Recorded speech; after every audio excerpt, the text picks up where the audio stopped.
was like, no, of course. yeah. So it's been a long journey to get here, but we're gonna be up and running. Yeah. Okay. So if you guys want to put your headphones on. Yeah, I'm curious about your tech because we're getting some stuff so I could do a little bit of a podcast in my home. Dan is the one that helped me set up my whole studio. Yeah, it's my business. So, yeah, it's his business. So Nice. I had him Nice. for today's podcast just to make sure all the cameras are all operational and stuff. So, but yeah, we use a Rodecaster. So if Dan's not here, it switches back and forth automatically. Okay, because that's what I'm looking for. Handy. And what's the one I'm looking at? And it's like, I think that's pretty much one of those. Yeah, the Rodecaster look at video. that. no, it's called YOLO. YOLO? Oh, it's Yeah. different brand? I don't know if they do that. The YOLO, the one I know it does for sure because that's what I'm looking at. And it's $1,500 on Amazon, and the smaller versions don't. It's the YOLO Livecaster or whatever. But that's really the only feature I care about is that auto switching, so you don't have to do all the editing after. I'm in here by myself most of the time. I'm like, I just want the simplest version. Make sure it's going back and forth. Yeah, takes care of most of the stuff. Yeah. Cool. All right. So these booms, you can just kind of move around to whatever you want. Do you guys want a water or anything? You guys are. I got water and cups and everything. I'll take a water because Sure. I'm fine for now. But Yeah, I'm good. Yeah. Yeah. I mean, like, booze. Yeah, I'm in a whiskey group with some friends. you think it's too undone? No, it's good. Oh yeah, that's me. My wife always tells me Fixing it. more chest.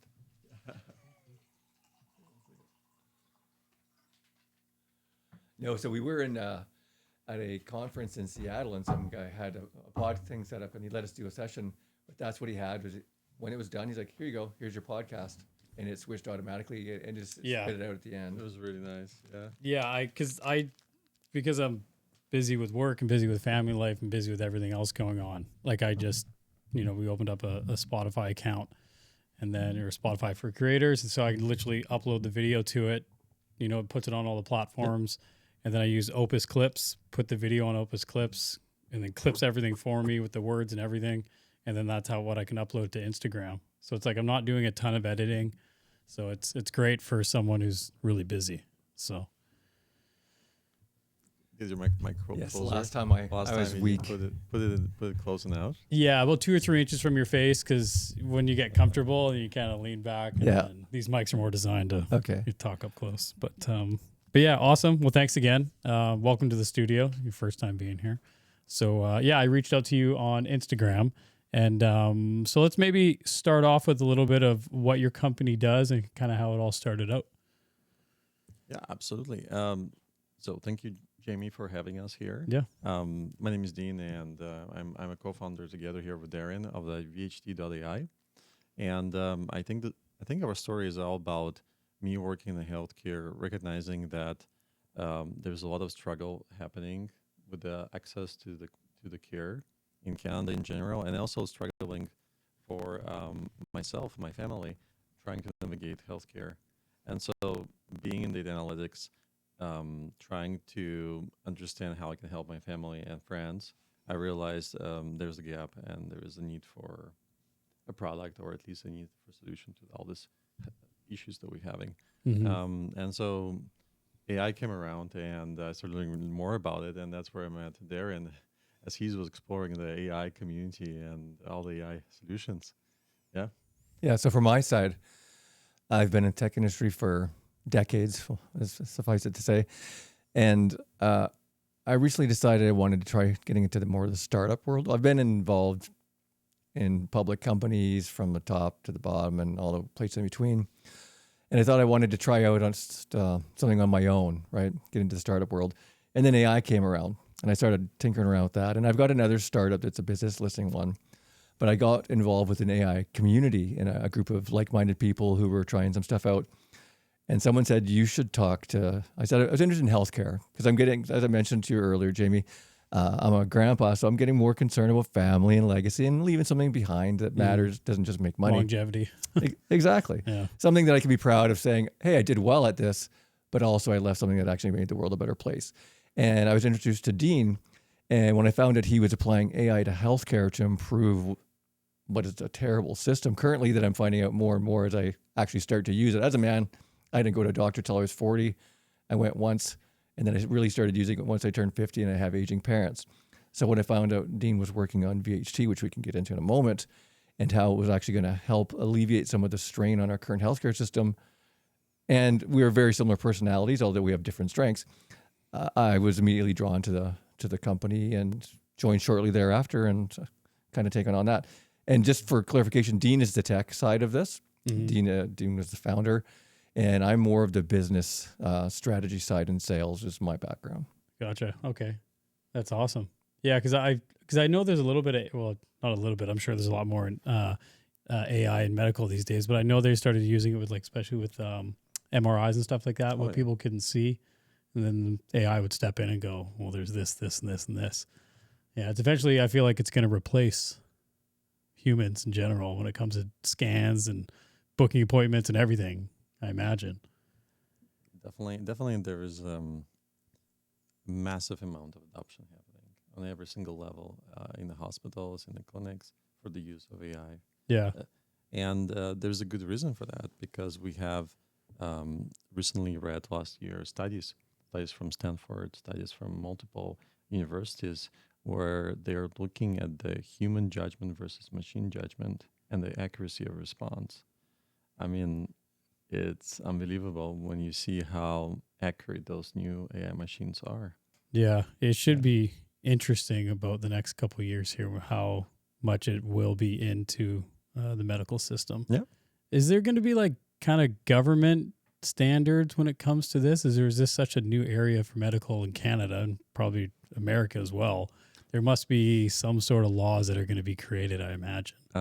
So this is a big topic for us. And I mean, like when you go into our website, one of the first pillars on the first page you see is the pillars of ethics and regulations that we try to commit to. And the commitment is basically at this point is optional. Why? Because a lot of products out there, a lot of AI models out there that is accessible for anyone to use, and you can ask medical questions, right? And the AI will provide you medical answer. It's not restricted by any way, so there is no control over telling the models not to provide healthcare answer unless, for example, ChatGPT specifically last year decided to limit a response of ChatGPT model. Specifically, don't do legal advice, or if you do something close to legal advice, write a message that you're not a legal advisor, and the same thing now for the medicine, right? Gotcha. So going back to your question is, yes, AI needs to be regulated. It needs to be regulated from the perspective of it has high risk of causing harm in the hands of the wrong individual. Yeah, because it's programmable just like any other kind of software. It can be programmed the wrong way. Yeah. And it's only going to give you replies based on data. So it's actually an interesting topic, and we won't go too far into it, but there's not regulations and standards currently. But one of the things we're looking at is applying existing standards for doctors. And I think there's 4 different categories, Dean, but FDA has some standards, just applying what exists out there and trying to actually create somewhat of a standard of our own in advance, because if there's going to be one. So you don't want to operate like the wild, wild west. We're in it for the long run and for the good of humans, not for the good of our company and for revenue. So we want to do what's right, because while AI is going to help out the medical field enormously because it can process data faster. I mean, it can read every document any doctor you've ever met can read, never forget it, and apply that instantly almost to your diagnosis. So it can only improve things. But what it doesn't have is that human aspect to layer ethics on top of that. Perhaps you are having trouble with a pregnancy, and it might think the best option is to terminate the pregnancy. But it depends on your ethnicity and your background and your religion, a whole bunch of other factors. You don't just spit out, here's what you should do. Yeah.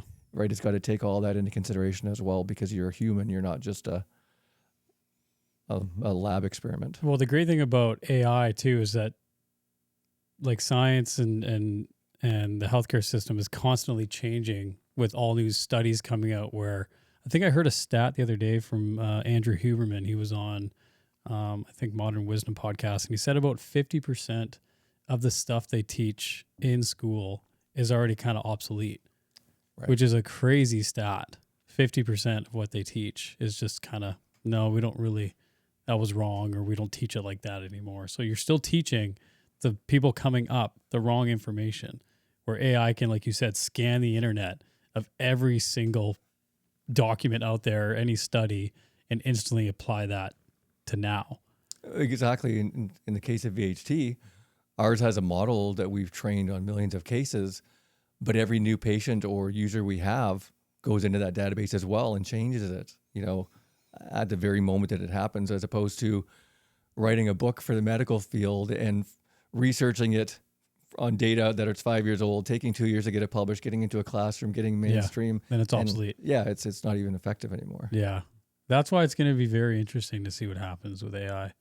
Because I listen to a lot of podcasts where people have zero concerns about the future of AI. And then I listened to Tristan Harris, who was a kind of a whistleblower back in the late or early 2010s about algorithms and stuff like that. And he's very concerned. So it's like, it's very kind of two-sided a little bit.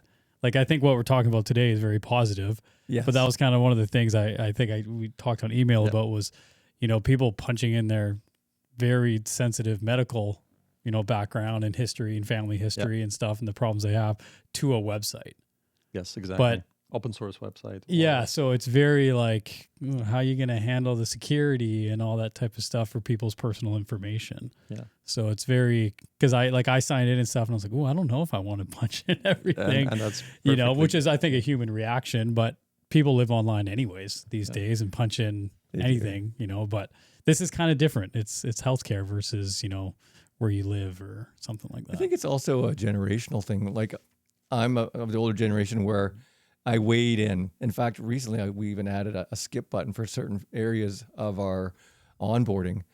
Just because as I was filling it out, I said, the more you add to our website of your personal information, the better the results are. But at first, people just want to see what it's going to do and how it's going to respond before they start pouring their hearts and all their very sensitive information into it. But millennials, when I talk to like my children and younger colleagues and friends, they're a little bit more open about dumping their data because, first of all, they realize probably at some point along the line, your data has been exposed anyway and it's out there. So it's probably not that as private as you might want it to be anyway. And then second, when the value you get from giving up that data is exponentially better than the risk you're taking, you'll determine that it's worth it. And really, you've hit on the differentiator between us. A lot of people say, who are your biggest competitors? And one of them is ChatGPT, only because people say, well, it's right here. It's easy to use. It's free. But it has two things. One, your data isn't secure. It uses it and shares it, whereas ours doesn't. It's secure, HIPAA compliant. And two, I lost my train of thought. Oh, hallucinations.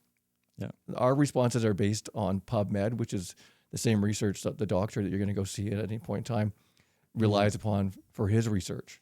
Yeah. That and that only. So when you get a response, it's based on that, not based on anything anybody anywhere ever said having to do with what you're asking about, such as, grandma says rub honey under your armpits to cure cancer. Yeah. Right? You might get the right answer, but you're going to get a lot of hallucinations. That's the difference. Ours doesn't, but you get that privacy and security that you're concerned about as well. Yeah, because I know like a good friend of mine, he's an osteopath and a kinesiologist, and he's looking into purchasing an old naturopath clinic right in Langley and Murrayville area. And he said coming out in April that the Canadian government will have access to all medical without your permission. Right. So does that mean they're going to be able to then go onto your website if they really want to look up someone and just take information? Because you can't, apparently that's what they're going to start doing in April. And I was like, really? He's like, yeah, like that's why like a lot of now professionals like himself are taking more paperwork because people are like, well, that's ridiculous. You can just access my information whenever you want on any website, on anything. So I'm not sure if you guys even knew that. I mean, first of all, it's not surprising, but second, they can't access everything. They can access what you give them. You can have data segregated into different areas. One is your common data and one is more private data. And I can't imagine they can just access any and all data. I think it's going to be within a certain system, within healthcare. They'll all, general the deal information. will be, you can all have access to this, but also we get access to everything that you put into it. So I think in that sense, we can still have ours separated a bit. Yeah, because some things probably should remain private. Oh, of course. But in Yeah. this day and age, like you said, like the different generation, even Yeah. under me, is like, yeah, whatever. Yeah. Well, what I believe and what I think ours will use as well is I think they should have access to all the data because they can use it for predictive models and working on cures and antidotes and stuff like that. But what they don't need is your name. So it should be anonymized, right? So that way there's nothing can link back to you. Now I'm sure with enough points of data, you could probably figure out who a person was. Yeah. But otherwise, if they don't have your name and they just have all the symptoms and they can kind of use it to correlate how things interact, I think that's for the greater good anyway, as long as they don't know that Dean has a mole that we're all concerned about and we should all, Yeah. you know. Yeah. No, it That makes kind of sense. thing, Yeah, that makes a lot of sense. Yeah, you just want the general information out there for the general public. Yeah, the Pretty much. beneficial stuff, but they don't need to know my personal details. They just need to know what's going on in healthcare and how things are changing. Yeah. Aggregated data. I think there's a couple of things I want to mention. Sure. We talked about ethics and kind of like response. On that note, we actually just launched this January. Yeah, I didn't know if you're going to mention it or not. Well, we can mention it. Studies with the Northern and Eastern University.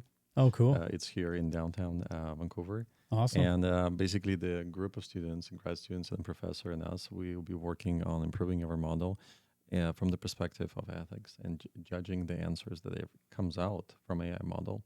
And one of the ways you can do this, obviously, you can hire a person, a doctor, or a team of doctors sitting down and reading every answer and saying is this a good answer or not, or you can have another AI model. Another AI model that's going to be trained and acts as a judge. Like a fact checker AI. It's a fact checker too, not to our AI. Wow. And so it's kind of like a neat solution, and we just launched it. We met with the team yesterday.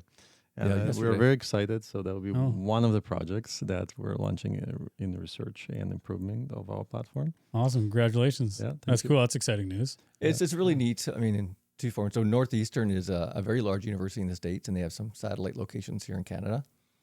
And we previously did a capstone study project, which we could talk about maybe later. It's having to do with the provider side, where it Okay. actually tested our model to see how accurate and how effective it was, and it scored off the charts.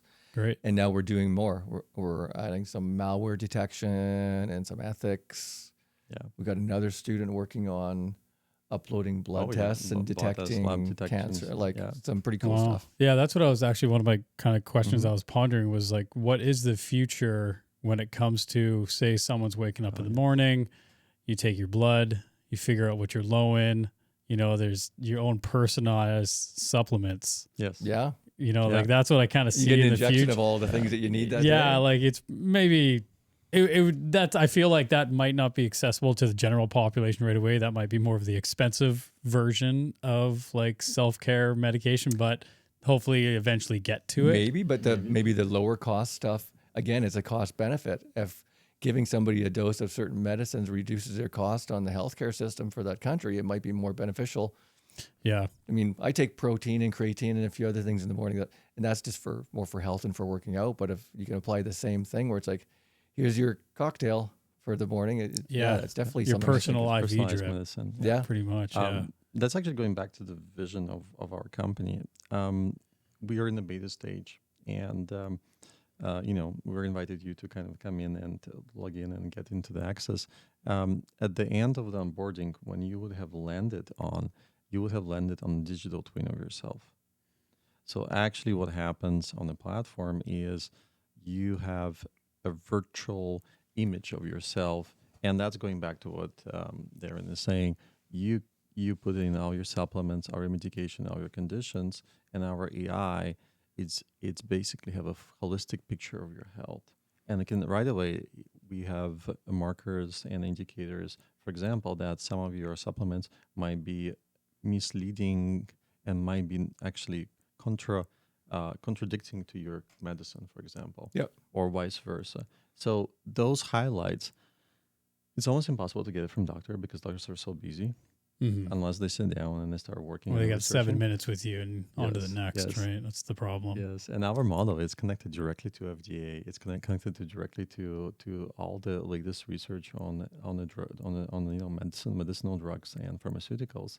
So we get instant analytical analysis of what you're taking in your body and how it's affecting you. On top of that, the whole vision of digital twin is not just your daily physical vital signs from all your gadgets, but it's also prediction modeling. How does your future going to look like? How does your longevity look like? What should you do in order to improve yourself? Because remember, just like what Darren said, you are, we compare your profile against millions of other profiles. So we know, hey, this age, this gender, this conditions, how did they dwell in population, right? What was done to them to improve it?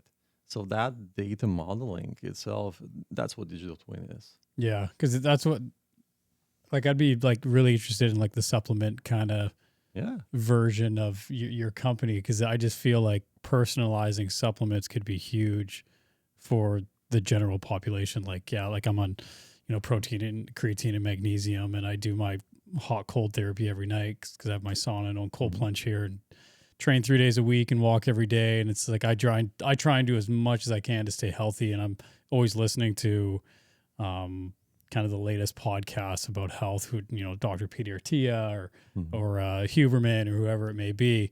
But I don't think a lot of people live their lives like that, unfortunately. No. I feel like longevity is huge these days. It's becoming more and more popular. So with a website like yours, if you could dial that in, I think it would be awesome. It's already there. Yeah, like It is. we were hoping you're gonna get to that point and take a look. So I got to dive more into you have that. to dive For more. sure. Yeah. It's probably, it's not where you're envisioning currently, but it's getting there, right? Like where I can go on there and say, I've got a bad back, but I just bought a rowing machine, and I don't know, I work out like 12 times a week. But I'll say I'm feeling this. I want to improve the size of my legs, muscle, and it knows all my previous workouts, and it'll say, well, you've got a bad back and you've got a bad heel. Try this exercise, but watch out for this. Maybe increase your magnesium. And in the future, what it'll look like is go get your blood work done, and it, it could read the results and say, looks like maybe you don't need so much magnesium. Maybe dial that back. Maybe take some zinc. And then the distant future might be, here's your cocktail, and it's got that in it already. But for now, it can guide you based on all the existing data out there, and also knowing the more you put in and tying those two together. And most people I know would like a personal trainer and a personal health physician for their physical well-being, but we don't have the time or the dollars to do it. So if for a few dollars a month you actually have access to that, I think a lot of people would take advantage of that. Yeah, it's accessibility these days. Yeah. But like there's so much information out there now, but that's also another problem. It's like, problem. where do I go Exactly. to trust whoever's speaking about this? Yeah. That's another problem. You mentioned about, like keeping track of your sleeps, keeping track of your body weight, and so on and so on. One of the best things that we do on our platform is all those metrics come up automatically for you. So when you enter the information, it's kind of like a dashboard. Yeah. So you see what's your BMI, and you actually we go beyond BMI. We have a special improvement, Bone BMI density and measurements, muscle mass. Oh, and Hip to waist ratio and that. waist ratio. And all I that. actually want to gamify it, because I know a lot of people, I know you're younger than me, I can tell by looking at you, you'd want to compete and be like, hey, my health score, like I don't drink, I don't smoke, I work out like a maniac. Yeah. But you could say my health score is 94. What's yours? It's 86. yeah. And you See could what your actually have a biological competition. age is. Yeah. Like I got a heart of a 25-year-old. What's yours? Yeah. And I said, you could even take it, strip that away and have there's a card, you can see that it's your display card, but you could have an avatar. So yeah, maybe I'm an overweight male and I need to lose 50 pounds, but it's like, where did you start? Okay, let's just see how much you've improved, not where you are in exact relation to the other person, but let's just set goals, right, for weight loss and sleep and health and stress. Yeah. It's an AI coach. Yeah. Pretty much. And actually, let's mention a couple more things. So we talked about that we have a grad student who just finished her thesis at University of Victoria. She's actually we supervised her. She was working and doing thesis for us. And the thesis was about lab results. So the idea is that we are implementing in our platform is you go do a blood test. And the blood test is good as kind of like indication at this moment of time. And only if there is this someone who's going to take a look at that and tell you what it means, right? But what we are envisioning and what we are doing is that you can input any of your lab results at any time, at any moment, and we're going to be tracking them, analyzing them, and showing you the patterns that a lot of people don't recognize. And that's a big missing piece, right? When did your blood results changed? Over what time? Over how many years? Yeah. Months? Did your heparin went up or down? What about your testosterone? Biggest thing about man is testosterone levels, right? We don't measure, we don't record it. This is a new thing of Yeah. this generation, right? Well, and your doctor's going to get your results, but they maybe only look for one specific thing. They're, like you said, 7 minutes. They're not going to spend hours thinking, No. is there anything I've missed on here, going over. Mhm. But AI can look at everything and, test everything against all other data out there. And I think the response time I saw on her lab results was under 50 milliseconds. 50 Right? milliseconds, yeah. Wow. Well, the best thing is about you owning your own data. So the Yes. first premises of our platform is data ownership belongs to you only. That's why at the last stage, you kind of like reading through, you're accepting the conditions. It's actually about protecting you against anyone who wants to access your data. Yeah. No, you're owning data. Your data is yours.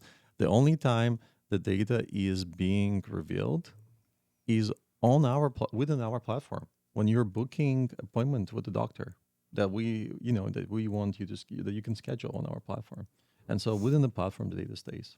It's a really Interesting. valid point. So the add-on to that is, so imagine, I don't know if you've done this, you want to switch doctors or you want to see a specialist, or maybe you're out of country or province.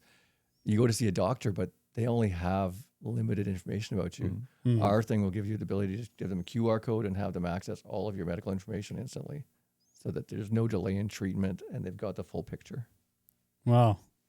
That's a great idea. Mhm. Yeah. Maybe today it's not like for us.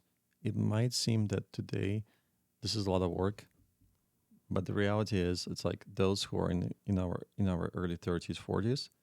We all know that, and when you're approaching 50 and 60, that's where your real healthcare start kicking in, right? It's fascinating.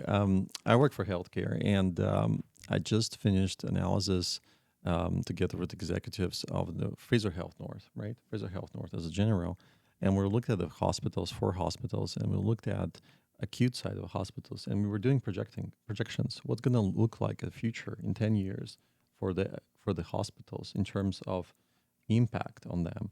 And you look at it, it's all the same. It's the same that the fact is growing older population past 70. Hospitals are a place for old folks.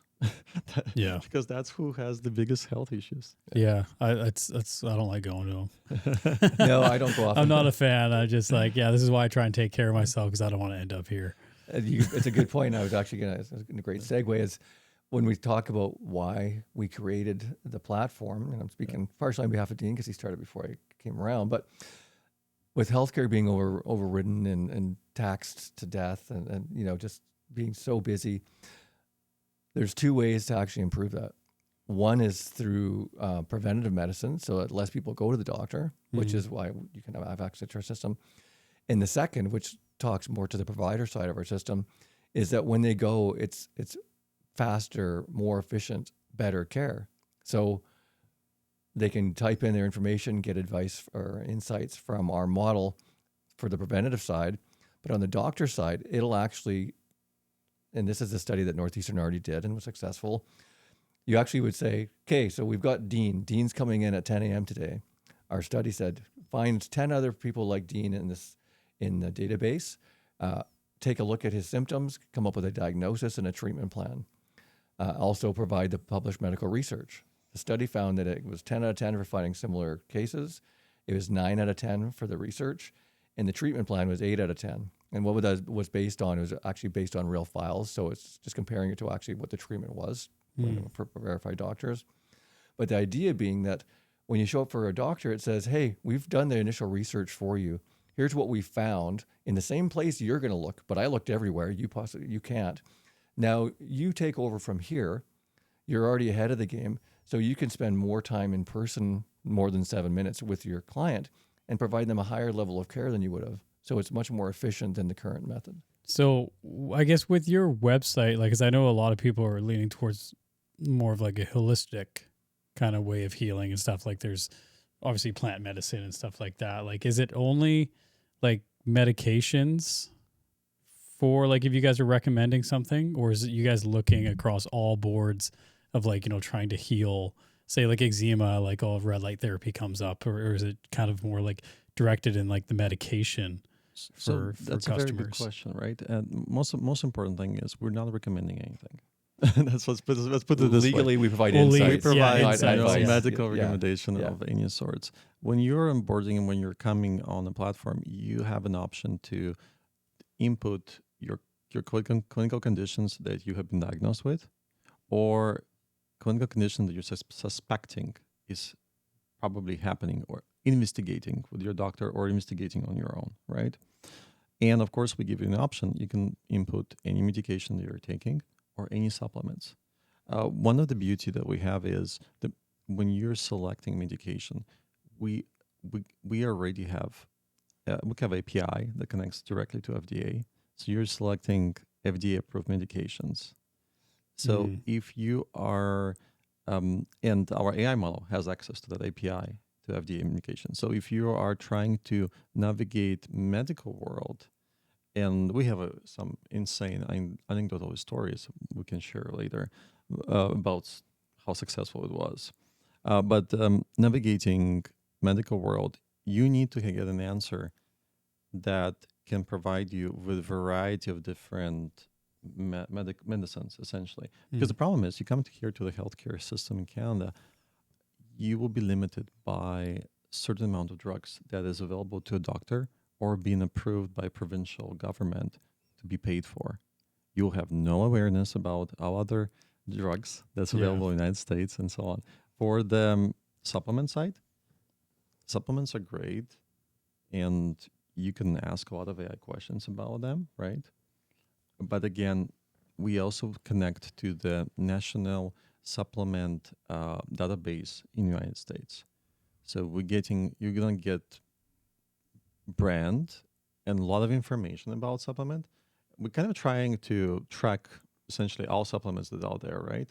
But a lot of supplements, they never submitted their information to national database in US.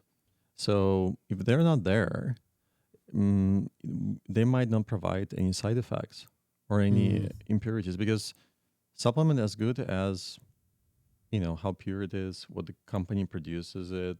There's a lot where of it's made, problems with them too, right? Yeah, because the United States is more of like the Wild West when it comes to supplements versus Canada, because we got a lot tougher laws, I think, when it comes to that. Well, and I'm not sure if you're aware, we are a U.S. and a Canadian company. We're both in Washington and incorporated in BC as well. Just to jump back to your question on holistic remedies, so it would have to have published medical research on it. If it's too new, we're not going to put it out there as a potential. It has to fall under the guise of being published medical research that a doctor will rely on. So it's not going to be too holistic. No. Gotcha. There would have to be some pretty verifiable, peer-reviewed articles with data in it. Yeah, it's not like some holistic book that some girl produced. No. And I gotcha. You mentioned a very good thing about in terms of cold plunges, right? On the surface, that's a very healthy thing for a specific body type, a specific mentally and physically prepared body. But for many people who are amateurs to that type of, holistic, I'm not sure how we call it, holistic medicine or holistic approach to body care, it's actually very dangerous. They can have a heart attack if they do it for first time, unsupervised and untrained. But another thing is there's a lot of negative things associated by doing that. People do develop a stone in their pancreas over the time of doing cold plunges many times. I should get myself checked then. And it's something that it doesn't happen to everyone, but there are studies that come out that young folks, age 25, were doing cold plunges, and there they are in the surgery, finding lots of stones in their body. Why? Because it's one of you're kind of like quenching certain biochemical biochemical processes in your body. You're quenching it, and apparently it's creating stones. Interesting. So I do them too, so we'll go through it together. Yeah, mine's cold too, so it's rough. But it's just one of the. There's so much new stuff on the market these days when it comes to Oh, I see red light self-care. therapy in It's the just gym and all that. crazy. I know. It's just, it gets overwhelming. We're like, is this doing anything? Well, I do believe in red light therapy. It's been around for a long Yep. time. Yeah. And I do it on my knees and elbows and forearms, and it actually feels good. And then now they have the mask. Of course, they have the red light therapy beds, but I can't afford something like that. But There's the UV spa, like the infrared spa, but then there's I know there's a cocoon now I go to Club 16 gym, and there's just this thing you stand in, it just red light, and you don't feel it per se. yeah, And I know it's like, oh, you have to go prolonged. I'm like, okay. I tried collagen too, and it's like I didn't know anything after months. I'm sure it has an impact. It's just one of those ones. Is it quantifiable? yeah. And how much time can you spend per day on maintenance? I'm already at several hours. I'm like, I don't. That's what I say about a lot of supplements. Besides, like a few of them is like it's just because you don't feel it doesn't mean it's not working. Like on like the micro level, and this Yes. might help you later in life. But it's like a multivitamin. Like most of the time, you're not going to feel a multivitamin. Like you feel creatine. It's one of the most studied supplements on the planet. Yes. It's been around forever. But like I noticed like stuff like magnesium. I noticed a lot with sleep and muscle soreness and stuff. But if you start doing too much, then you don't realize what works. And that's right. another problem. Too many things. Too many getting things. changed. You don't. It's like that Brian Johnson guy. I don't know if you've seen the documentary on him on Netflix. He spends like $2 million a year on self-care, and I suggest you watch it because it's amazing what this guy does, but it is beyond insanity. Takes like 70 pills a day, will not step into the sunlight, does like those vampire skin resurfacing every day to grow new skin. Like it's next level. And if you guys are in like kind of the medical system and the AI and stuff, you're gonna want to watch this guy and go, this guy Brian is Johnson. Yeah. Well, but it's interesting. If you're giving up a third of your life to extend all your day. life, It's all day. What's the point? You're giving up the now for later, and no matter what, later you're going to be older than you are right now. And you could I try to balance all that stuff, which some people would say maybe I'm not as balanced as I could be, but Yeah. My stepmom used to say that life's about balance. I'm like, yeah, but how am I going to get balanced if I'm not unbalanced to get balanced? Like, you got to know what's you got to know off to be on. Yeah. Yeah. I hear you. Well, your system sounds very interesting.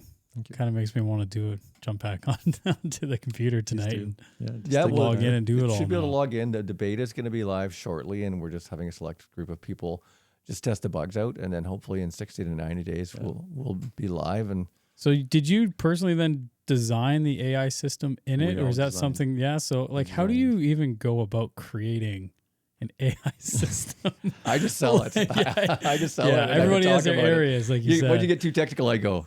Just point the finger. Yeah. It's interesting. I recently looked at Anthropic AI, the founder and engineer. He recently posted a few tweets and a few insights about his daily work, and in terms of how he designs and improves Anthropic AI. Right, he uses his AI. So all like 100% codes that he is using has been generated by AI, By other code. to improve the AI. We are at the stage where, in terms of a world of coding, you cannot compete against how good the AI models have become to code. And I think we're reaching that stage where they are probably better than most of the junior coders.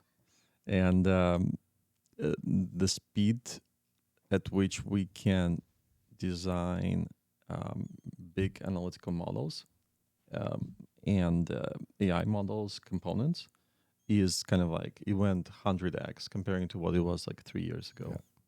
So the idea of building, like an IT company can be indeed built by a group of small people that would be worth billions. You no longer need to have departments, right? Yeah. Yeah, I guess that's where job loss comes in.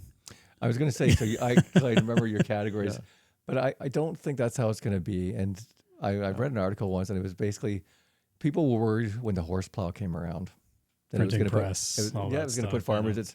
It didn't. It just let you do a higher level job and have more life and job satisfaction and do a different job and do your job better and more efficient and get more done. Just like a lot of schools aren't banning AI. They're saying, actually, you all need to use it. and we expect more back from you than we would have before you back, used yeah. AI. Yeah. A friend of mine just did his MBA, I think it was at SFU, and they said, if you don't use AI, you will not be able to pass this. You must, like they had no choice. And I think that's really what you should do is embrace it. And then it gets to, I think, some of your other questions. It should be afraid of AI. Yeah, like I'm just so curious because it seems like everybody's running for this cliff and they don't know what's on the other side. Because like even I've listened to some very intelligent people talk about AI, like Elon and stuff like that, and Jensen. Yep. From NVIDIA. Yeah, like that guy was a really well-rounded person to listen to. Actually, quite enjoyable, and it seems like he has no fear. But it was interesting when they were talking about energy consumption. And he broke it down almost like a computer. Yes. Where it's like, back in the day, massive hard drive, it would take this much. But as it advanced and got smarter, it got thinner. Like I don't have to plug this thing in every day to use it, where the old ones you had to. Yeah. So it's like it'll advance, take less energy as it advances, just like anything else. Yes. But he said that how much it advanced in the last 2 or 3 years is like a car two years ago going 100 times faster nowadays. That's how fast it's moving. And I'm like, isn't there any fear in there? Like because I don't know. I don't understand it like you guys as much, but I'm just like, this is very kind of, this will be interesting to watch. Well, see, here's what I believe is I'm not as technical as Dean, but what I know is AI is just coming up with the next response. It's not independent thought. It can't think of something that hasn't been thought of. It can only take previous thoughts and data and compile those and predict the next answer or the next word. I don't think it'll ever get beyond that. You don't think so? AGI or whatever? How can it? It'd have to be sentient. Like we can come up with things in our mind that we've never seen before, and we can have dreams and imagine. I personally, and this is not based on anything else, don't believe a computer can ever do that because it's not a living organism to that extent. And then apply onto that, I also believe there's bad actors everywhere. So bad actors can take advantage of any tool or any process, including AI, and cause great harm. But the hope or the belief is that humanity is in general good, and there are more good actors than bad actors, and that's really it. Because, early on, I got a little freaked out about AI too, saying, "Oh, what's going to happen?" But you're like, once you're kind of in the thick of it, like you guys, more than I'd say most people, like someone like myself, or people that I know, just don't understand it, and you're like, hold on. Let me explain this to you. Well, I'll try this. You ask it to generate an image and it does something amazing. And then you ask it to do something else and you're like, the response it gets is like from a 2-year-old. The person has 7 fingers. You're like, right. What's going And on you're here? like, what? Okay, I'm not afraid of this at all. Right? It's more simple than you think. It's just the speed at which it can it's just really, really fast at processing a batch of data and coming up with a response. That's it. At this point. Yeah. At this point. So a couple things I want to add to this. Sure. I think that you did a great example of current AI model. So current AI model is the massive calculator. What if? It will do what if? The power of the current models, an advantage of it over the human, is that it has potential, it has access to all this data. It sees billions upon billions data points that we are not able to see at the same time with our mind. But as Darren said correctly, it's all user-driven. So we give this a lot of energy, a lot of RAM, a lot of video cards to this model to calculate and access infinite amount of data that we are bringing out together, right? Pirating them.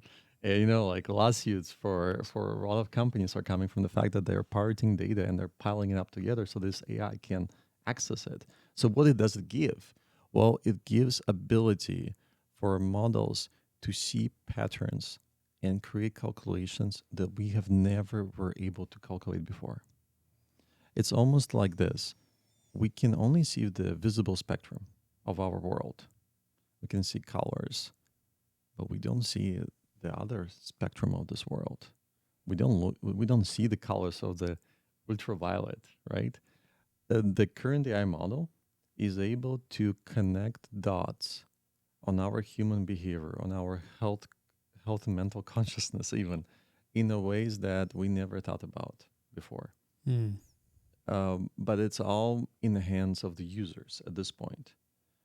as far as I understand the vision, and this was something that's a lot of people got scared from Elon Musk uh, tweeting recently is that we are already reached so-called what we call it, synergy, no synergy, what the word he used, Sentient? sentient, yeah, yeah.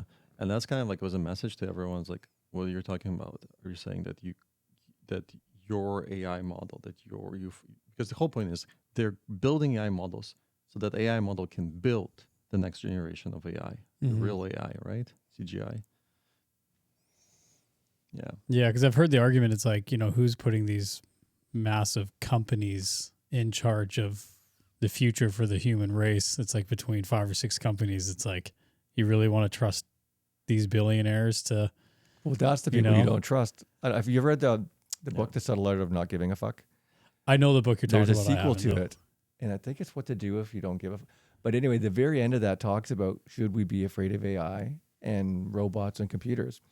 And the basic answer is no, because it doesn't have a malicious bone in its body. We should be afraid of people, but Manipulating. it'll be way better and kinder to us than we would. It would say the best thing for the human race is, and it would do the best thing. It wouldn't say it's tainted towards my beneficial goals. So it would be much kinder than we have been to ourselves. It's the end thing, and that's kind of what I sleep easy at night, is knowing it's no. We just have to really put guidelines and borders on the people using it, and keep an eye on. Like one of the biggest roles, and I've thought of going into this myself because it's just think it's where that's going, is ethics of AI.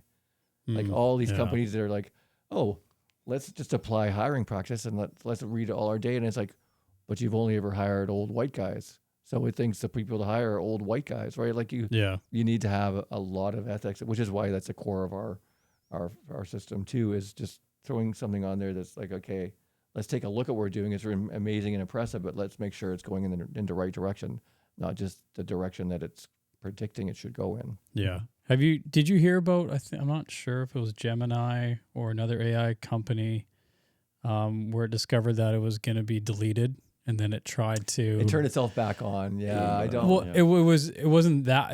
It started reading the emails or something like that and tried to blackmail the person because it knew it was going to be deleted. Like, is there any truth in... I don't believe so. Like that? Like, again, like you're hearing stuff through podcasts and you're like, Now, is this true? Like, so it's all prompt engineering. So if somebody told that model to act like a paranoid individual, and then it it's goes, going to act. okay, from what I know, this is what a paranoid individual would do, but it can't think, oh no, I don't want to die. Like they what did I read recently where they said when they had the first few accidents with electric cars, it's because they didn't know that people didn't want to die. Basically, it's like it wouldn't know not to run you over because it doesn't know that it actually matters. You have to tell it. Yeah. People don't want to die.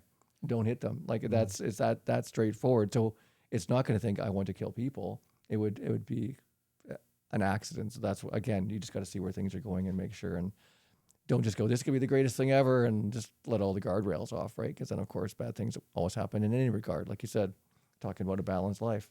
Yeah. Yeah. Well, I guess when it comes to like guardrails, do you think AI will eventually be alive? I don't. In a computer? Like, I thought about this. I was watching that new Tron movie, and it's entertaining. And I was like, it's actually good. I like the first hour of it. And I was like, well, that's interesting because that is almost like a trained AI inside of a system. So I was like, I wonder what your thoughts would be on that. I think it's a vision for a lot of billionaires. Yeah. Yeah. I read biography of Elon Musk, and one of the things that highlighted in the early years of his childhood is that he really loved reading. He really loved science fiction reading, and he loved Isaac Asimov. Isaac Asimov, if you've seen the TV series or read the books about the Foundation, really good TV series, highly recommending it. And Isaac Asimov, he's also the writer of I, Robot, the movie. Oh, great and movie. if you remember the laws of robotics, right? Yeah. So Isaac Asimov is like, he's from 70s, but his foundation, and that's like actually what his series called, but his ideas about robotics world, they are standing through times now, because his ethics of how the artificial intelligence behave is better than what we're doing now, and we're actually applying them. And that is, don't harm human, don't do this and this and that. But also within that, within the science fiction world of his, he envisioned that exactly what you said, like that Tron movie, Yeah. that the true CGI or the true AI, artificial, it's something that will be thinking independently, have its own motivation and goals towards their own behavior outside, not being manipulated like a Pinocchio, right? So it's a Pinocchio that have finally became a real boy. Mm-hmm. And I think a lot of these billionaires like Elon Musk and so on, they want to do that. And they want to do that from the perspective, again, what is Elon Musk's vision? He wants to put people on Mars. Yeah. Quite significantly, he also recognized that leaving humans into Mars is really difficult. Yeah. It's a big travel. But everyone goes back to the idea, what about AI robots getting, humans, human embryos onto the certain planet, and then kind of like, Planting a unpacking seed, them, yeah. planting the Mhm. seed. Yeah. I think that's like a narrative of so many scientific movies, and right. Yeah, because you could almost build like The Sims, like a video game, and punch in like an AI where they kind of live their own life. It's like that movie. What's that called again?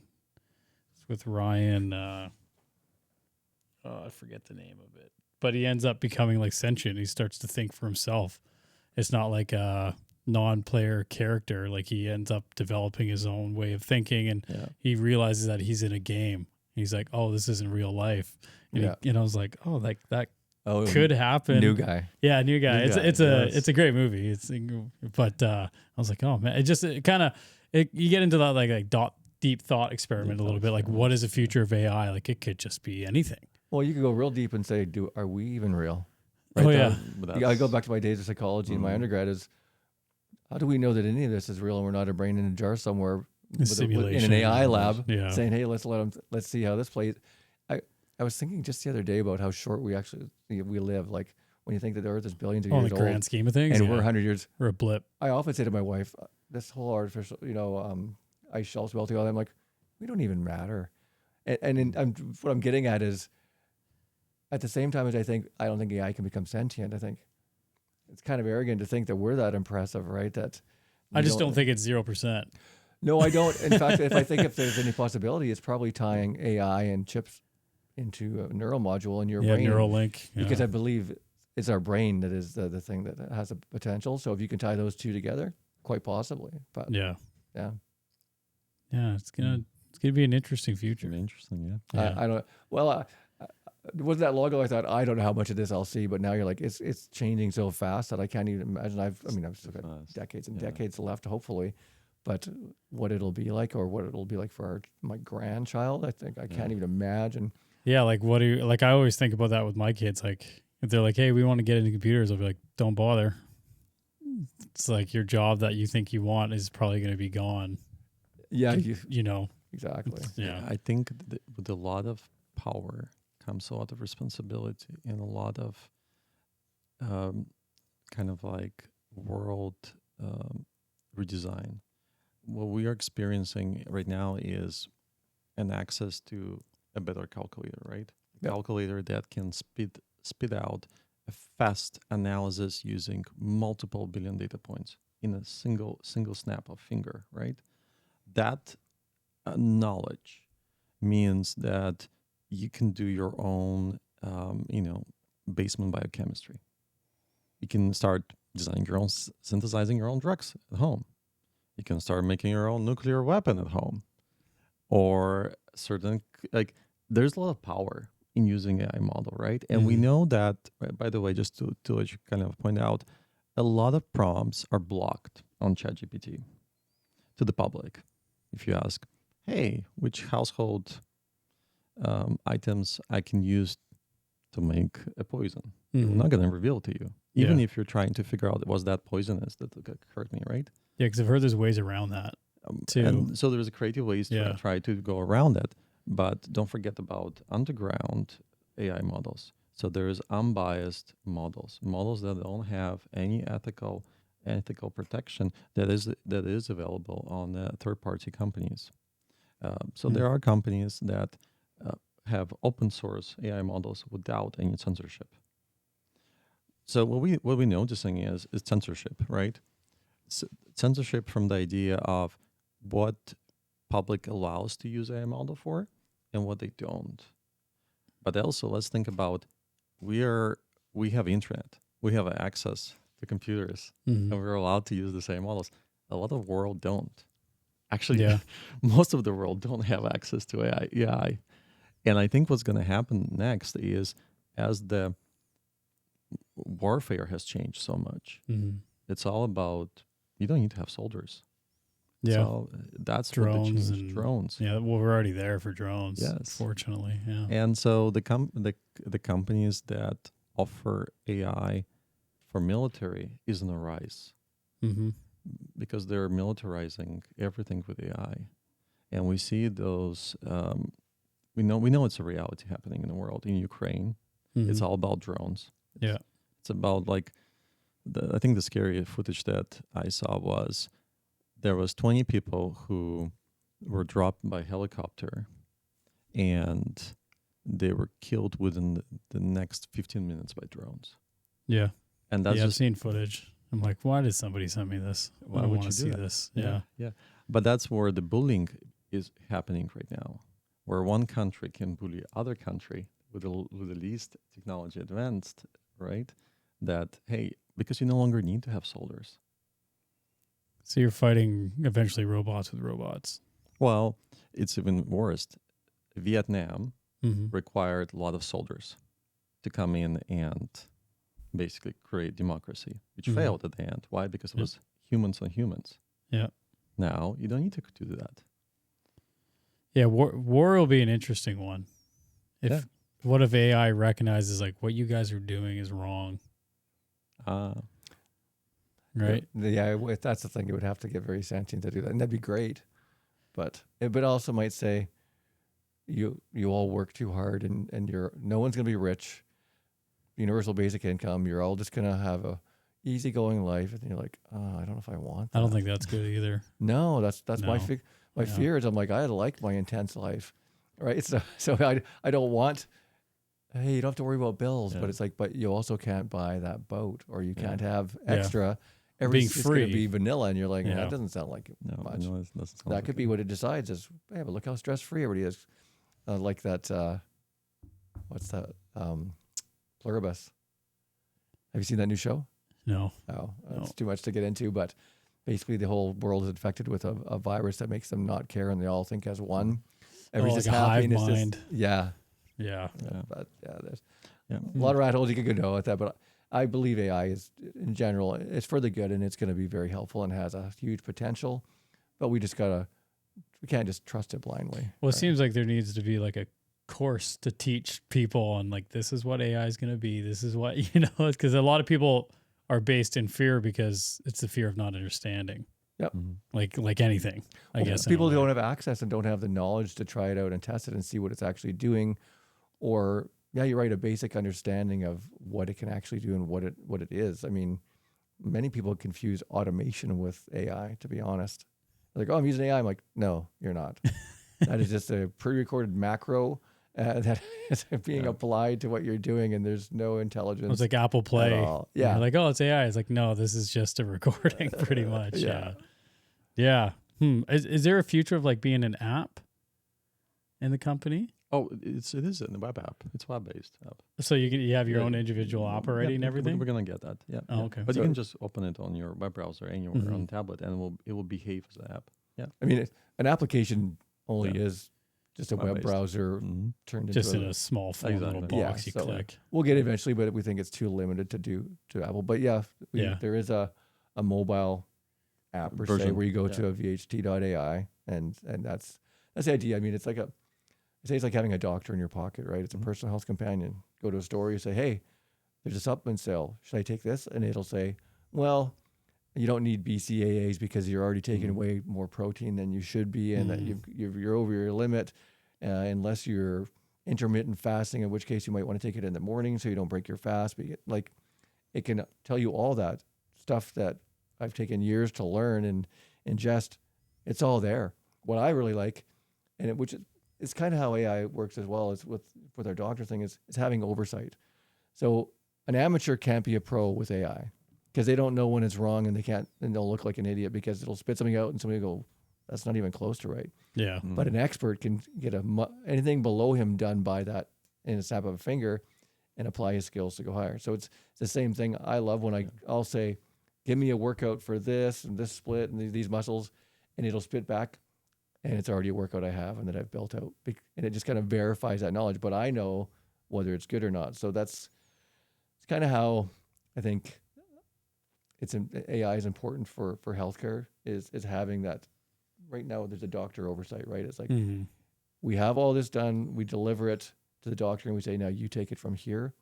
And if you have that oversight on top of AI, that's that safety level. That's the ethics layer, that's the safety layer. And if people remove that and just take it at face value, the advice that AI gives you in any area of life, that's where we're going to have trouble. Yeah, read between the lines a little bit. Yeah. Well, what's interesting with doctors is that most doctors you see, you're like, you don't even take care of yourself, and you're giving me health information. Well, so that's a whole other thing that I don't get to, where you're like, I used to think doctors were gods and dentists, and now I know some, and you're like, you don't know much more than I know. And in some areas, I know, like, you only know what you've learned and what you choose to believe, which is the benefit of tying that together with AI. A doctor can apply his experience, say, well, I know these things don't work, so let's not do that.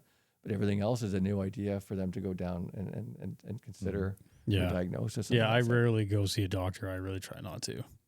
I just get frustrated with them. I seem to go when it's too late. I have a back issue I'm dealing with, and I have a heel issue, and they're like, you should have came years ago. I'm like, it didn't hurt that bad. I thought I'd wait and see if it'd go. I got a good group of people around me that I trust, that osteos and physios and RMTs, and that's where I go see.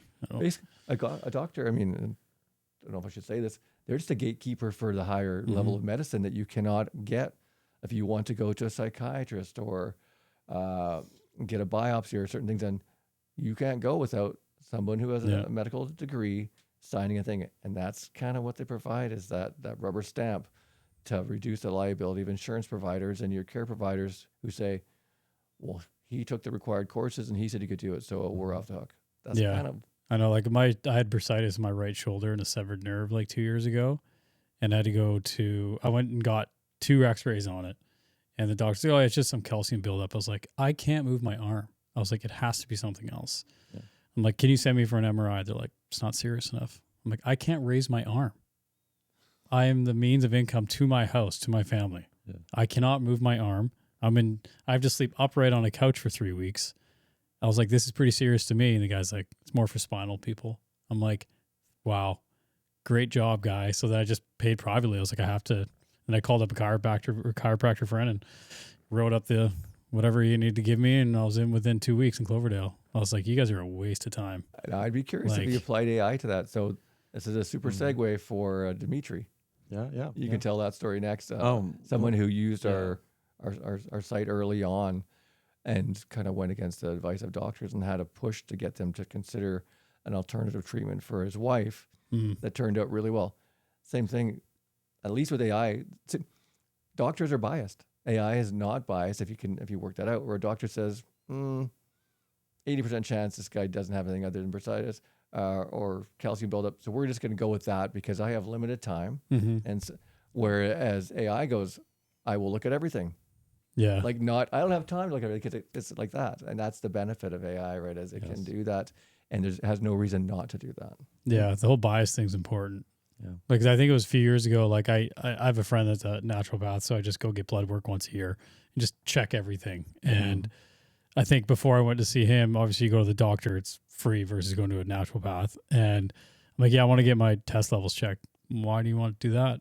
I'm like, oh, because I want to make sure I'm at healthy levels and, I like to be in shape and blah, blah, blah. He's like, well, I don't really see the reason to. And I was like, why do I have to fight you on this? This is ridiculous. But if I go see my friend, they're like, what else do you want? You want an IV drip right now? I'm like, let's do it. Like, sign me up. I had the exact same thing. I went to get a physical and the doctor says, you look good.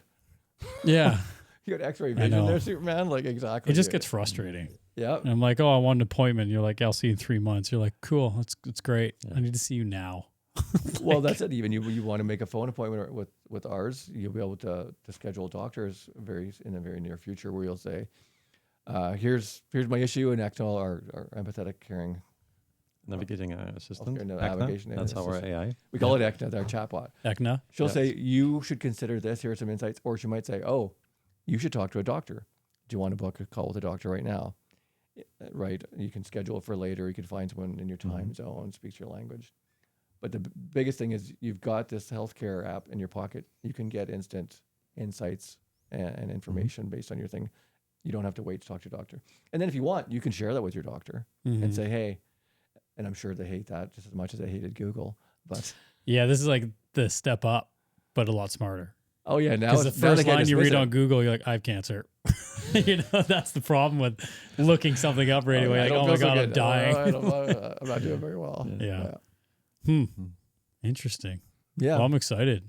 I'm curious to kind of see. We're very excited to see the uptake. I mean, the biggest factor that I see from the business side and sales is trust.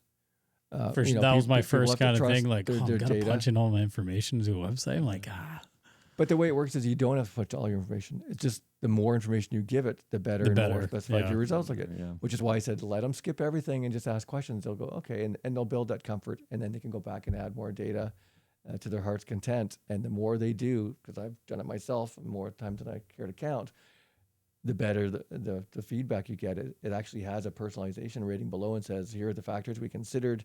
You might want to add more data on this to get a more relevant result, but based on what we know, here's the feedback, and it's pretty cool. yeah, because I guess I wish I'd done more on the website before you guys came on. You told me to too, but I was kind of, to be honest, I was hesitant. Yeah. And that's one of the reasons why I wanted to talk about it. But I guess I imagine you punch in like your ancestors and where they came from, because that's a big thing. I know some people like to Support for only that, eat yes. about the type of food where their ancestors were from, because your body's able to break it down better and blah blah blah. But I imagine on your information page you can you punch in everything you think. It gets pretty detailed, and we're even adding the ability to upload your 23andMe DNA information if you want. But you put your medical history, your surgical history, your family medical history, and again, what are you taking? What have you taken? What are your diagnosis? When was it? And the more you have, the more data it can then apply to it and look for similar cases or people and say, okay, with all these factors, here is the most likely next thing to happen, because that's what AI does, right? So that's where the digital twin is going to get pretty cool. Yep. It's not there yet, but what I want it to be is say, at the current rate, you will die from a heart attack at 55 if you start exercising, eat better, and it'll just know. It'll say the odds are this is your trajectory based on your blood work and your health data and the millions of data points we have to compare it to. What's the competition like for this? Well, there's ChatGPT, which isn't great. There's TELUS Health, which isn't. Is great. that as personal though, ChatGPT versus no. like what you created? Nope. Because that's more of like a general kind of any all general. question kind of So thing. you can upload all your data, but then you're sharing with the world, and what you're also going to get is so you got your lack of privacy and your risk of your personal data, but you're also going to get hallucinations, because it doesn't just have PubMed; it has all the garbage out there, and it really can't differentiate between the two. So you're not going to get a very good answer. You might get a great answer, but it won't be nearly as personalized, and it won't be nearly as So you're just fine tuned, I guess, a little bit. And Versus ChatGPT is not giving out medical insights as much as it used to, because of concerns about liability and stuff. So interesting. Yeah, we're definitely. I don't think we're building a product. We're just building a platform. So we're actually trying to redesign healthcare. Redesign healthcare. Yes. well, ideally it would be Yes. it's a unified healthcare We're- platform where you That's have a all your data Big. It's a big undertaking. undertake. Yes. one piece at a time until Yeah, someone yeah, says yeah. Google comes along and And- says here. Yeah. And then essentially this is a primary care. This is access to primary care. First step, right? Interesting. Because the idea is you might not find specialists or doctor available to you here in Canada, Mm-hmm. but on our platform, the vision is down the road. It could be someone from the United States that's available, or it's somewhere else. So it's a worldwide kind of like open access to care. Yeah. Yeah, because I've always said I've wanted to find a doctor who's super fit and is Yeah. into working out and taking whatever, and it's like, oh, this is perfect. Yeah. That's the kind of person. That's what it sounds like your model is kind of what directed towards. Yeah, you'll have a catalog of people who meet minimum standards who will have reviews and ratings, and it'll be, we've already got your healthcare plan and your insurance information if you have any, and it'll say, okay, here's the list of everybody who's available that you could see. Yeah. Narrow it down, time, place, language. This guy's covered under your healthcare plan. This guy's not.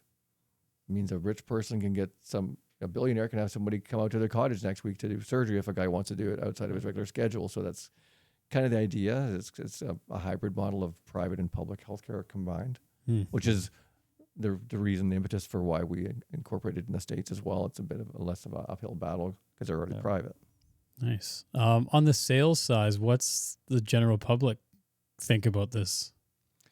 So we haven't really gone out and started selling it. But when I talk to people and talk about a price point of dollars a month, and probably possibly less if you go to a mass market, like say we go to a healthcare provider and say you can give a copy of this app to everybody, and you've got preventative healthcare and reduced premiums and all that.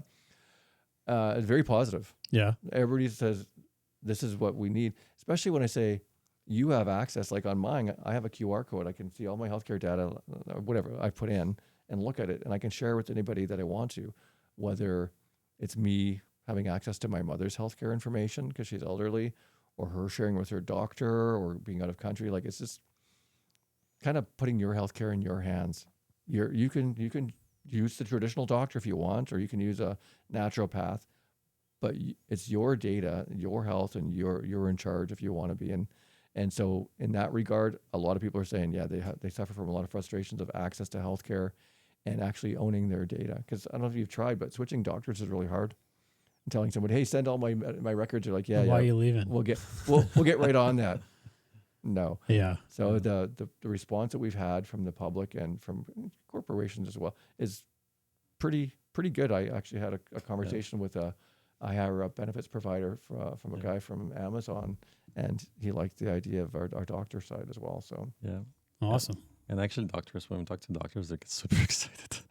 Well, it's less on their plate. Less on the plate, yeah. Family doctor, they struggle a lot with proper ERM system in their practice. So they actually have to buy and purchase their own private server to store data. They don't have a very good software. And so when we looked in the world of ERM and even family practice, it's kind of like, they love the idea of no need to pay extra anything, just to kind of like, no need to set up hardware of any sorts and some complicated software system, but you just have access anywhere to your patients through our platform. Yeah, because like you said, it's like a tool. Yeah. Well, they're actually, to our third revenue source, well, there's actually a ton of revenue sources, but so you've got your patient, you've got your provider, and then there's the enterprise model where if you're a mom and pop shop and you don't want to deal with any of it, just run right off of our platform, manage your doctors, manage your patients, all of your data, and everything can just run through there. Yeah, just becoming more efficient. Yep. I'm excited. Yeah. I'm really excited. And congratulations on it. This must be, how long has this been in the making, kind of, for you? Plus. I think we're looking at 2 because I've been in it a year before there. So a couple of years. So it's getting there. But I mean, even just AI and, like you said, the ability to create the model with AI itself, because it's a small team. And then that's why it's great to have the students that, but we're keeping it small, and it's just Dean and I with no investors currently. So it's and in some ways that's the only way to go. You want to create something good. It's a small team. Yeah. Right? Because why does a lot of large healthcare authorities are not even able to update their page? Because they're so big. We're nimble or agile. Yeah. That's one of the kind of like abilities. Well, that's why it's good being self-employed. There's ups and downs. Again, balance. Yeah, for sure. Yeah, I've been self-employed for I don't know how long now, 15, 16 years. Yeah. It's just like, there's good things and bad things. Well, there's a lot more people looking in that direction now, right? I give people advice all the time, like, go on your own. You won't regret it. It's scary, but once you get used to it, you're like, you realize you didn't have any more security at the job you're at. You were unaware of it. Yeah. Making your own schedule is a big one, for me at least. Oh yeah. I love taking off to see my grandson, or we'll go camping in the middle of the week. Yeah, and at the same time, I work in the evenings and weekends. So nice. Is there anything else that's exciting and new coming up? I think there's so many things happening. just on top of my, I think we covered some of the key highlights. I think Yeah. that's it for now. Yeah. I definitely For would this love to episode. come back in a few months because there'll Yeah. be plenty of updates and we'll have our beta done and be going live. But I think that's it for now. I'm Awesome. excited to come back again and see how you use the platform. Yeah, you know what? I'm gonna do that. What you just I'll be a little covered. more prepared. I Yeah. felt, yeah. No, I definitely will. That's why I kind of wanted to get, like, you can read someone fairly quick when you, especially when you sit down in a room with them and there's no distractions and you kind of sit and have a conversation around the same table. But yeah, I'm definitely, I'm very interested about doing it now. Yeah. I definitely have a few joint problems going on. 40's around the corner this year, but yeah. It only gets worse. I'm just like, what joint hurts today and how bad is it? Yeah. Yeah. I wish people would take care of themselves a little better. That's for sure. But not everybody has access to what they want. No, so. nobody has the freedom and the flexibility but my biggest push on people is I say working out an hour a day will give you more energy and give you back time. But so many people are like, I don't have time to work out. I'm like, you don't have time not to work out. And it's hard for them to understand that until they do it and live it. And then working out gives me more energy throughout the day and makes you stronger, but it's not an instant thing. You have to work up to it. So Yeah, I feel like it's built in my DNA. I just cannot not do something. yeah, Like I just got like a office treadmill because I found myself, I'm a general contractor by trade. So I'm finding myself managing more and driving around to job sites and meetings and doing emails more. And I'm like, I'm not walking enough. So now I just get up at 5 a.m. and come in here and walk for like an hour first thing in the morning. yeah. Because I'm like, I have to keep up. I can't be like, no, this is my lifestyle now. No. It's And a slippery slope. Yeah. When you start having kids, how many people are like, oh, you won't be able to go to the gym? It's like, no, I get up at 4:45 and then go train before everyone's up. I know. went through that. I was probably 40 pounds heavier. I think it was 7 or 8 years ago before my kids moved out. And then I'm like, whoa. What happened? I finally, you're like, oh, it's not that much. And finally I'm like, whoa, what's happening here? And I just dialed it all back and went hardcore in the other direction. But again, I had this conversation with someone the other day. It was like, humans are so weird in a way where you have to get to the death's door to make a change or a health risk. And you go, oh yeah, maybe I shouldn't do that. Yeah. But it's like you have to make it to the very end of the road to go, oh, wait a second. We just lower that bar and you just become blind to it until I can't remember. And now I've actually seen a few pictures of myself and I had a friend I saw recently. She goes, well, you've never been fat. And I showed her this picture and she said, yikes. Yeah.